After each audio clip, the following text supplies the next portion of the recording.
This is 7 News, the voice of the border.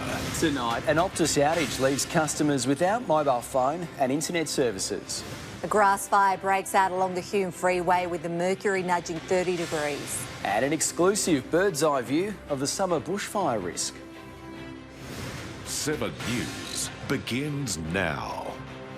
Good evening. Border residents were not spared the communication chaos sparked by the Optus outage today. Stuck without answers, business owners and customers took to the streets to find out what was going on.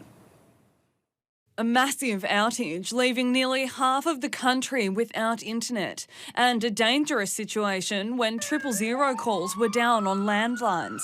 This morning, border residents wanted answers, gathering outside the Optus store minutes before opening. We live out of town, so we thought it was just because we lived out of town. But it was 10 million customers facing early morning mobile phone and internet blackouts, the telco getting on the front foot with an apology. Its staff forced to face the masses. Yeah, we're just going to have to wait it out. Some form of answer. Like, it might not get fixed by 10, 20 people lining up, but maybe at least an answer and an estimation on how long it's going to be down. Even the Wi-Fi over here doesn't work at all. I can't call, text, or even load up my server to go and talk to people. This Olive Street business, like many, relies on internet coverage. And new business owner Connor Kendall says they have a list of clients about to come through the door. I actually have a few, but I can't see them at all, or when they're coming in, or who's paid, or anything. So I'm pretty much... I have to write everything down. Most concerningly, the outages are affecting the healthcare system. Phone communications are down here at Albury Hospital, the Cancer Centre and Ramsay Health. The hospital have assured us, though, that it isn't impacting patient care. Albury-Wodonga Health enacted a code yellow as a precaution. The Federal Communications Minister called the problem deep and significant, ordering Optus to tell all. It is vital for Optus to be transparent and timely in the updates that it is giving to its customers. And one leading cyber expert says it's too early to tell. Software configurations and engineering changes with telecommunications companies are often done overnight, so it could be as simple as a software configuration gone wrong. Services began to come online around midday, but not before communications chaos across the country. Jacqueline Stanley, 7 News. Traffic was cut to one lane as crews battled a blaze that broke out on the side of the Hume Freeway today. Let's bring Claire Sianta now. Claire, what caused the fire? Maddie, it's understood a tyre which came off a vehicle is to blame for sparking 3 separate fires along the northbound lanes between Chiltern and Barnawatha. When crews arrived around 11:30 this morning, the 3 fires had merged into 2 in the rail corridor nearing the train tracks. But the 7 tankers and numerous firefighters on scene contained the blaze. Trains operated at a reduced speed while traffic was cut to one lane for several hours. Authorities say it's lucky the fire didn't spread any further, but it's a timely reminder the region's fire risk period is just around the corner. It's definitely starting to increase around our area, just as it is around other areas of Victoria and New South. So we're definitely into it now. Fire restrictions won't be far away. But this is definitely a sign of how easy it is to get away on you. It won't be long before the fire danger period is put in place for the region. Maddie? Thanks for the update, Claire. That's Claire Sianta reporting there for us tonight. 2 local helicopters have their work cut out for them this fire season. They've been contracted to help the RFS get a clear view of fires across the border and into New South Wales. A bird's eye view of the southern border is a firefighting essential. 2 choppers based at Albury Airport are contracted to help the Rural Fire Service, giving the firefighters an extra set of eyes over local bushland areas, some of it uncomfortably close to homes and properties. So we are basically available for them whenever they need, and they give us a call when there's a fire nearby or even far away. RFS fire trails can be seen across West Albury and Glenroy, cut clear right through Nalcan Hill. You just get the overall picture. You can see so much more from up there, to where the ground crews can be moved to, where all the assets can be moved to, and where you can gain the most control of the fire. The choppers have seen their fair share of Monument Hill, but they fought fires across all kinds of New South Wales terrain.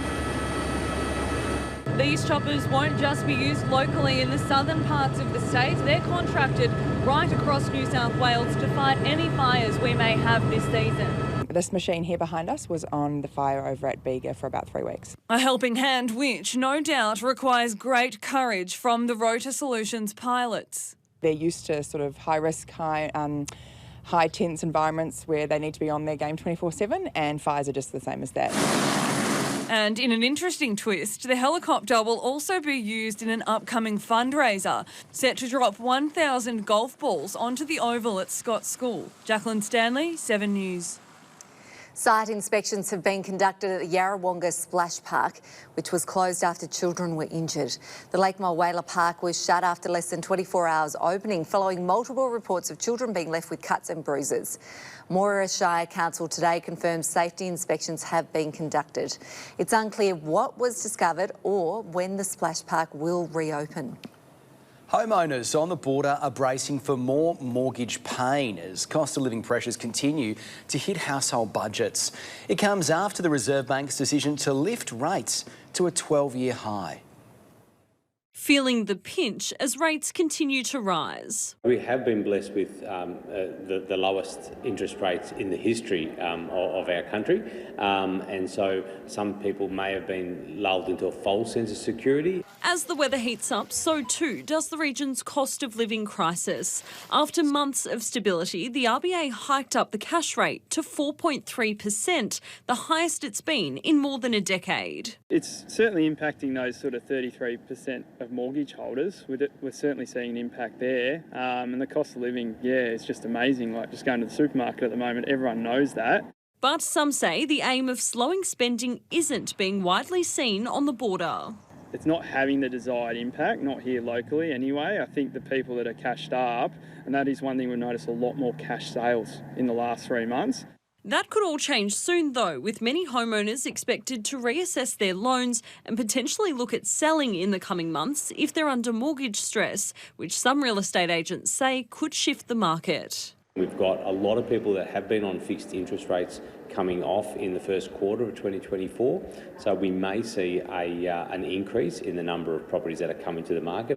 Economists are predicting yesterday's interest rate rise could be the first of many over the next 12 months. And with cost of living pressures still remaining high, it could be a bleak Christmas for some local families and businesses. I think it's super important for people to not just set and forget when it comes to mortgage. It's a bit like anything, it's a bit like insurances, etc. You need to reassess them all the time. Claire Sienta, 7 News. Health authorities have issued a thunderstorm asthma alert.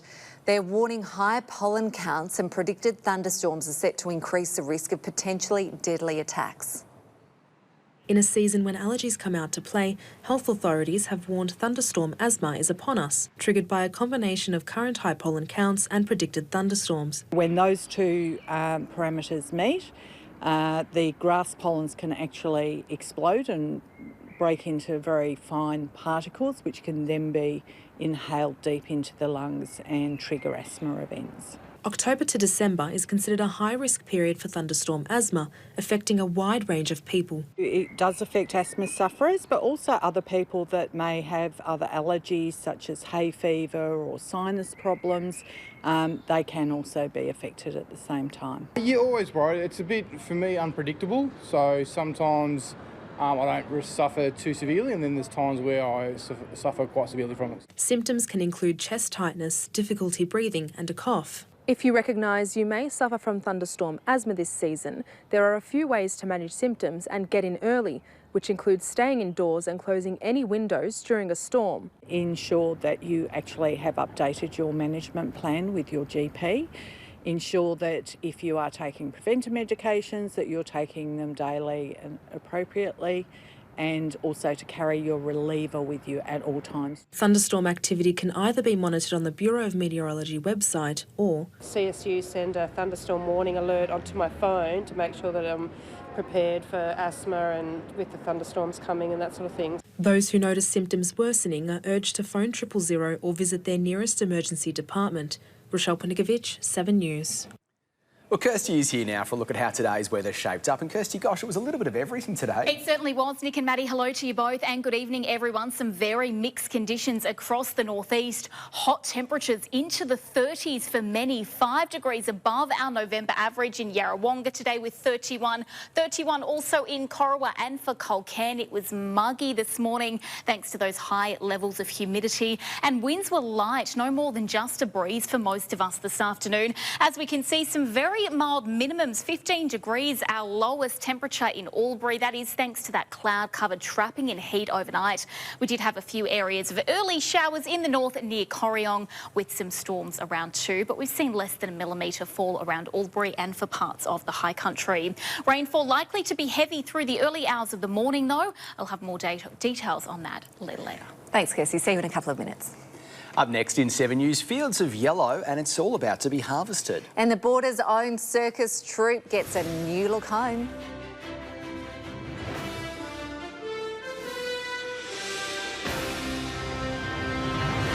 Construction on a new theatre at Albury's Flying Fruit Fly Circus is now complete. After 8 months of building works, the new $4 million Borderville Theatre is now open. It offers a close-up circus experience for around 110 patrons for the first time ever. It's the first permanent performance space and it's hoped to be a major draw card for national and international circus artists. Good to go. A lot of the circus work that people will see around the country and, perhaps around the world over the coming years will now originate in Albury. The extension coincides with the launch of the Fruit Flies Borderville Festival. Performances will span across different locations in Albury and Wodonga from December 2nd right up until December 22nd. The canola harvest is upon us with farmers busy windrowing their crops. But with changes to the global economy hitting hard, profit margins might not be as high as they hoped. These canola plants yet to be windrowed are now heavy with seed pods, but the weight isn't being felt in farmers' pockets. Well, at the beginning of the year, the canola was up around about the $800 a tonne. At the moment, I checked on it yesterday, it's about $560 to $600, so it's down quite considerably. With a large amount of Australian canola exported to the EU and China, the global economic climate has a large impact on pricing, though local canola tour operator Alan Vorius still thinks it'll be a successful season. It's a very good, profitable crop, even at that prices. Canola farmers are also facing unfavourable weather conditions. The area saw up to 30 mils of rainfall last weekend, with showers also rolling through today. Rain is welcome news in the Cowra region. However, it is slowing down the canola harvest. Only 20% has been harvested so far, with farmers hoping to finish in the next few weeks. The wet weather is especially untimely for the crops that have just been windrowed.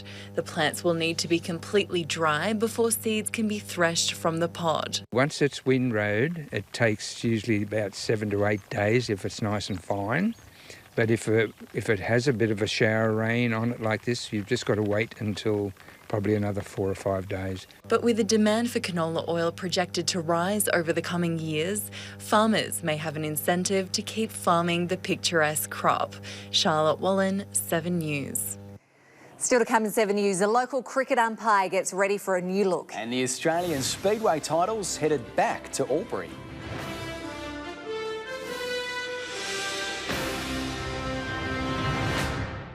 Ed Kreutzberger is the latest local cricket player to earn state selection. The St Pat's teenager has been selected to represent Victoria Country in the Under-17s National Championships. The St Pat's opening batsman had a hot start to the year, averaging 34 with the bat. Well, the region has again beaten a host of venues across the country for a national championship. The Australian Speedway titles is heading back to the Riverina, attracting some of the world's very best. It's had the chance for the past 3 years to host Australia's biggest speedway event, and Diamond Park has passed with flying colours. This will be the fourth year that we've run a round of the Australian Senior Speedway Championships, which brings all of Australia's best international riders into a series across the country. The event is set down for Saturday, the 9th of January, with another big crowd expected to attend. These guys are professionals who compete for a living in the European circuit, so in England, Sweden, Denmark, Poland. Some of these riders are actually competing in the World Championship Grand Prix Series. Jack Holder, who comes from up Sydney way, placed 4th this year in the World Championships. It comes on the back of an incredible 12 months for Wodonga's Diamond Park facility, the club hosting not 1 but 3 national titles across 3 different disciplines, enhancing its reputation as arguably the nation's best country facility. We have a great facility at Diamond Park. We work hard on maintaining the facility and improving it, and we work hard on running good quality events, so events that are good for the competitors, but also entertaining for the people who pay their money and come and watch the riders. Next year, the club plans to switch its focus to nurturing homegrown talent. Our kids who are developing through the ranks, and also our own riders who are competing around Australia in major events. So we're going to have a year of focusing, I guess, on developing within the club, developing those riders and spending some more time developing the facility. Stephen Murphy, 7 News. Local cricket umpire Kieran Watson has just made the biggest decision of his entire career. He's one of the most recognisable umpires with his long beard, but that's all about to change. Watson will shave his beard on November 15. It's all to raise some money for type 1 diabetes, which he lives with. I've spoken to people coming in through work and around cricket as well. More and more kids are getting it these days, and I know how much of a nuisance it can be. So, you know, if me raising money and pushes it across the line, then to find a cure, then I'm all for it.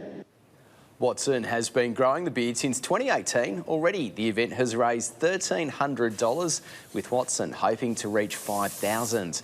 And you can donate through the Blue Army website. Snake Gully Cup form is holding strong after Super Helpful finished 3rd in the $3 million big dance at Royal Randwick.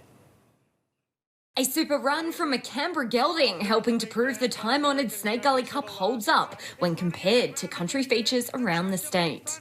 Tractable won the big dance, a link to Cepheus. Super Helpful 3rd.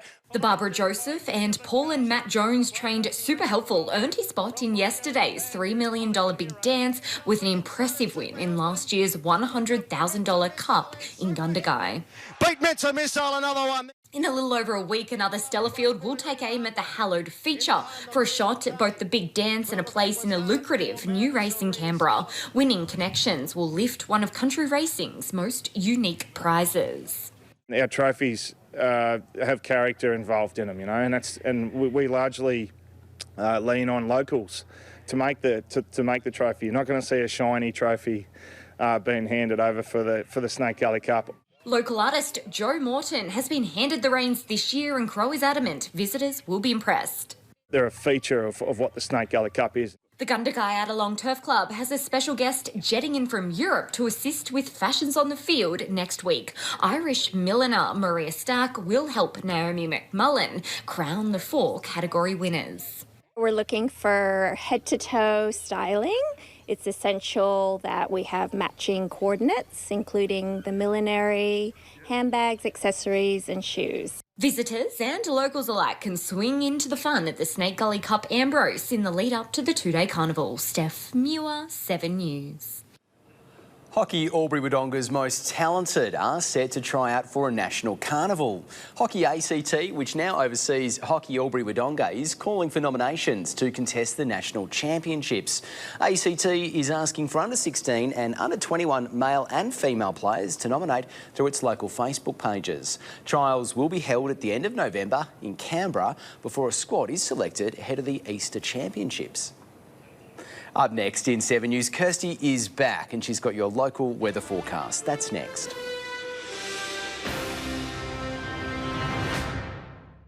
Welcome back, everyone. Rain-bearing troughs and a low-pressure system over Victoria and New South Wales are triggering showers and thunderstorms, some of which could become severe. We are also experiencing warm winds and humid conditions thanks to a high-pressure system drawing warmth into the state, but also creating that instability. The wet weather does look to ease as we track into the weekend and early next week, but that's also as we feel temperatures skyrocket and our fire danger ratings increasing.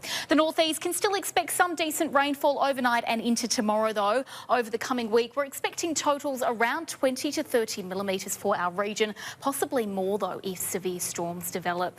To Thursday now, as we've been hearing, tomorrow likely to deliver that heaviest chance of rainfall across the morning and into the early afternoon. At this stage, as little as 3 millimetres, but as much as 20 millimetres could fall. Storms around 2 under cloudy skies as we feel temperatures building. 26 in Beechworth, 28 in Shepparton. There is that chance of storms becoming severe.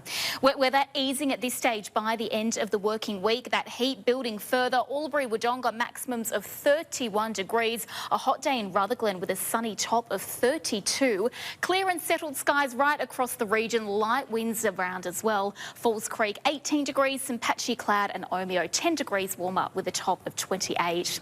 On Saturday, we will see those maximums hit the mid to high 30s, 37 degrees on the way for Wagga, soaring about 7 to 10 degrees above our November average. In Mansfield, 29, and Wangaratta, partly cloudy and 34, combined with gusty northeasterly winds during the day, though we will see our fire danger reach a moderate level. Through to the next 7 days now, some reprieve from this heat on Sunday, dropping back to the high 20s, following quite a hot spell after that rain tomorrow, guys. Gee, it's going to be hot on Saturday. Yeah, absolutely. All right, thanks, Kirsty. See you later. Now, let's take a look at petrol prices around the region. You can find unleaded for $1.93 and diesel for $2.15 at Mobile in Albury. In Wodonga, 7-Eleven has unleaded for $1.93 and diesel there is $2.15. Unleaded is $2.04 at Ampol in Yarrawonga and diesel is $2.09 at BP in Howlong. And that is your local news for tonight. Thanks for watching. You can always catch up on our website or at 7+. 7 News from Albury's coming up next. Have a lovely night. See you again tomorrow night from 6 o'clock. See you there.